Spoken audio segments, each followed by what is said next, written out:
పులిహోరది ఏముందిలే, పులుసన్నంలో పోపు వేసుకోవడమే అనుకుంటారు చాలామంది. కానీ కాదండి, పోపు వేయించడంలోనే అసలు కిటుకుంది. నేను చాలాసార్లు ఈ వీడియో పోస్ట్ చేశాను అనుకోండి. అయినా పండగ నాడు పులిహోరను తలుచుకోకపోతే చాలా పెద్ద నేరం. అందుకే మరొకసారి పులిహోర గురించి అనమాట. పులిహోర పోపులో శనగపప్పు వేసేటప్పుడు ముందు కొంచెం నానబెట్టుకుంటాం కదా, అలా ఎంతమంది చేస్తారు? నానబెట్టి వడకట్టి అది పోపులో వేస్తాం, అందుకే చాలా టైం పడుతుంది. ఈరోజైతే పులిహోర, దద్దోజనం, చక్కెర పొంగలి. నిజానికి చెప్పాలంటే పండగ పిండి వంటలు ఏం చేయలేదండి.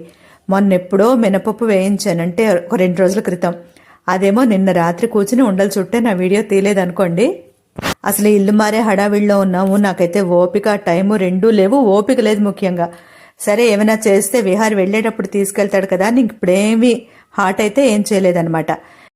ఇకపోతే రాత్రికి పెసరట్లు. పండగ నాడు పెసరట్లు ఏమిటండి అంటారా? ఇంకేం చేస్తానండి, పొద్దున చేసి పొద్దున్నకే సరిపోయి. కొంచెం పులిహోర ఉంది కానీ ఎవరికీ చాలదని చెప్పి కొంచెం పెసరపప్పు నానబెట్టానమాట. విహార్ అడిగాడు చేయమని. భోగి, సంక్రాంతి, కనుమ శుభాకాంక్షలతో అందరికీ శుభరాత్రి.